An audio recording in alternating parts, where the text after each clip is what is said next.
सुखी जीवन का सूत्र। दोस्तों, यदि आप अपने जीवन के दुखों से परेशान हैं तो ये कहानी जरूर सुनिएगा। इस कहानी से आपको एक ऐसा सूत्र मिलेगा जिससे आपको जीवन में किसी भी मुश्किल परिस्थिति में भी परेशानी नहीं होगी। एक बहुत मशहूर कहानी है। एक बार एक राजा ने अपने सभी बुद्धिमान मंत्रियों को बुलाया और उनसे कहा, मैं कुछ ऐसे रहस्य जानना चाहता हूँ जो बहुत ही छोटा हो। बड़ी बड़ी किताबें और ग्रंथ नहीं चाहिए, बस वो समझने में बिल्कुल आसान हो। बड़े बड़े सूत्र नहीं चाहिए, मुझे पढ़ने के लिए ज़्यादा समय भी नहीं है। एक ऐसा रहस्य हो जो एक लाइन में हो, जिसे सुनकर कोई भी अपनी जिंदगी बदल सके, जो हर वक्त काम आए, फिर चाहे दुख हो या सुख हो, जीत हो या हार हो, जीवन हो या मृत्यु हो। तो तुम लोग मेरे लिए एक ऐसी ही सूत्र खोज कर लाओ। उन सभी बुद्धिमानों ने बड़ी मेहनत की, बड़ी बड़ी किताबें पढ़ी, बड़े बड़े विद्वानों को बुलाया, लेकिन कुछ भी संघर्ष नहीं निकला। अंतिम समय में सभी थक कर बैठ गए।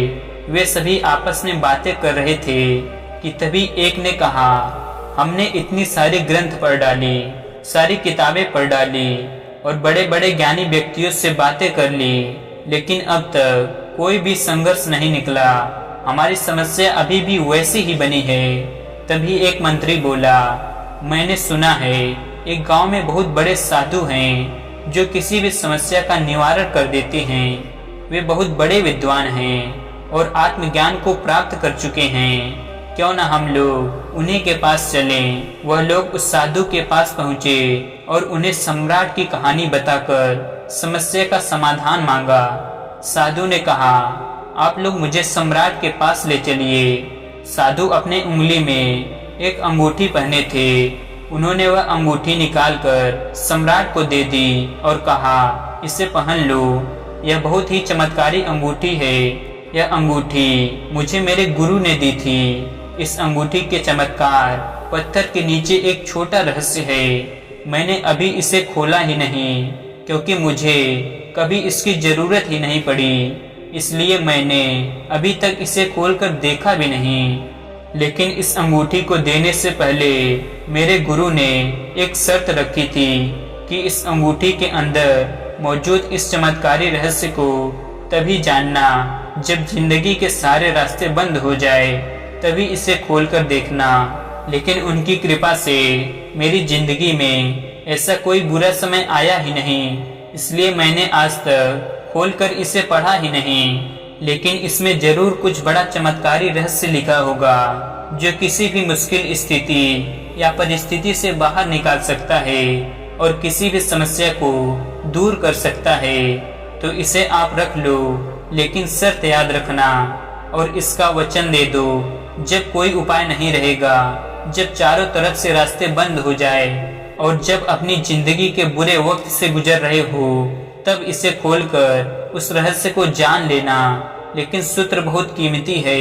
अगर इसे ऐसे ही खोला गया तो कुछ अनहोनी हो सकती है। तो सम्राट ने वो अंगूठी पहन ली। वर्षों बीत गए। सम्राट के मन में कई बार आया कि इसे खोलकर देखा जाए कि आखिर कौन सा रहस्य लिखा है इसके अंदर। लेकिन फिर सोचा कि कहीं कोई अनहोनी ना हो जाए। कुछ वर्षों बाद एक भयंकर युद्ध हुआ जिसमें सम्राट हार गया और दुश्मनों ने उनकी सारी संपत्ति और राजपाट हड़प ली। सिर्फ यही नहीं, राजा के साथ साथ उनके सभी मंत्री और सभी परिवार वालों को कैदी बना लिया गया। उसके बाद से राजा किसी तरह कुछ सैनिकों को लेकर अपनी जान बचाकर वहां से भाग निकले और एक जंगल की तरफ चले गए। दुश्मन सैनिक सम्राट का पीछा कर रहे थे, तो सम्राट एक पहाड़ी घाटी से होकर भागे जा रहे थे। उनके पीछे घोड़ों की आवाज आ रही थी। अचानक सम्राट ने देखा कि रास्ता समाप्त हो गया। सामने एक बहुत ही भयंकर खाई है। अब तो वहां से राजा लौट भी नहीं सकता था, क्योंकि दुश्मन पीछा कर रहे थे। एक पल के लिए सम्राट ने चौंक गया कि क्या करें। फिर अचानक उसे उस साधु की दी हुई चमत्कारी अंगूठी की बात याद आ गई। सम्राट ने तुरंत वो अंगूठी खोली। उसमें से एक कागज निकला। उस कागज में एक छोटा सा वचन लिखा था, जिससे वह पढ़कर चौंक गया। उसमें लिखा था, यह समय भी बीत जाएगा। वह सूत्र पढ़ते ही सम्राट के चेहरे पर खुशी आ गई और जो शरीर एकदम डर के मारे कांप रहा था वो एकदम से शांत हो गया। उसने सोचा, शायद सूत्र ठीक ही कहता है, अब करने को कुछ नहीं है। और इस सूत्र ने सम्राट के भीतर सोई हुई आत्मा को जगा दिया। यह वक्त भी बीत जाएगा। यह पढ़ते ही उसके मन का डर खत्म हो गया था। अब वह बेचैन नहीं था, घबराया हुआ नहीं था और शांति से उसी स्थान पर बैठ गया। संयोग की बात थी कि थोड़ी देर बाद ही घोड़ों की पैरों की आवाज सुनाई देना बंद हो गई। सम्राट का पीछा कर रहे सैनिक कुछ देर बाद वहां से वापस लौट गए थे, क्योंकि उन्हें सम्राट कहीं भी दिखाई नहीं दे रहे थे। उन्हें पता ही नहीं चला कि सम्राट किस तरफ चला गया। सम्राट ने चैन की सांस ली और अंगूठी फिर दोबारा वापस पहन ली। यह समय भी बीत जाएगा, यह पढ़कर सम्राट का दिमाग और भी खुल गया था और उनके अंदर हिम्मत आ गई थी। इसलिए दोबारा उस सम्राट ने अपने मित्रों और सैनिकों को इकट्ठा करके रणनीति बनाई और दुश्मनों द्वारा कब्जा किए हुए अपने किले पर हमला कर दिया। और इस बार सम्राट सही सूझबूझ से उस लड़ाई में जीत गए और वह फिर से वहां का सम्राट बन गए। इस बार जब सम्राट अपने सिंहासन पर बैठा था तो वह बहुत आनंदित हो रहा था और उसका सीना गर्व से चौड़ा हो रहा था। उसका मन चिल्ला चिल्ला कर प्रजा से कहना चाह रहा था कि देखो, मैं वही सम्राट हूँ जिसने अपना खोया हुआ सम्मान, खोया हुआ सैनिक, खोया हुआ संपत्ति और परिवार फिर से वापस पा लिया है।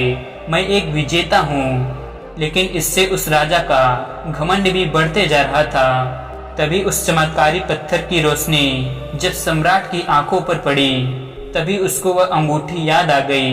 उसने फिर से वह अंगूठी खोली और कागज को पढ़ा। पढ़ते ही सारा आनंद, सारी खुशी, सारा घमंड चेहरे से लापता हो गया। वह एक पल में शांत हो गया। इस पर उसके मंत्रियों ने पूछा कि अभी आप बहुत खुश थे, लेकिन अचानक आप इस तरह शांत क्यों हो गए? क्या बात हुई सम्राट? सम्राट ने कहा, यह भी वक्त बीत जाएगा। इस संसार में यहाँ ना तुम रहोगे, ना हम रहेंगे, ना यह धन संपत्ति रहेगी। आखिर मैं भी कब तक सम्राट बने रहूंगा? जीवन में बहुत ज्यादा खुशी या दुखी रहने की कोई जरूरत नहीं है। जीवन में कुछ भी स्थिर नहीं है। जो अच्छा वक्त है वो एक दिन बुरा वक्त बन जाएगा और बुरा वक्त भी हमेशा नहीं रहेगा। जीवन में कुछ भी स्थिर नहीं है। जो अच्छा वक्त है वो एक दिन बुरा वक्त बन जाएगा और बुरा वक्त भी हमेशा नहीं रहेगा। तो दोस्तों, इस अद्भुत सूत्र को अगर हम भी याद रखें तो हमारे मन में कभी भी घमंड नहीं आएगा और मन आनंदित महसूस करेगा। आपके जीवन में कितनी भी बड़ी से बड़ी प्रॉब्लम क्यों न हो, कितना भी बुरा से बुरा समय क्यों न हो, यह सूत्र हमेशा आपको आगे बढ़ने में प्रेरित करेगा और आप कभी भी अपने जीवन में निराश होकर बैठेंगे नहीं। आपके अंदर हमेशा एक हिम्मत बनी रहेगी, क्योंकि इसे सही से समझा जाए तो जिंदगी एक खेल की तरह है। तो दोस्तों, ये थी आज की कहानी, जीवन में सुखी रहने का सूत्र। उम्मीद करता हूँ आप भी इस सूत्र को हमेशा याद रखकर हमेशा आनंद में रहेंगे। तो दोस्तों, कैसी लगी यह कहानी कमेंट सेक्शन में ज़रूर बताना और अगर अच्छी लगी हो तो इस चैनल को सब्सक्राइब करना ना भूलें। चलिए मिलते हैं किसी अगली कहानी में। तब तक के लिए अपना ख्याल रखें। धन्यवाद।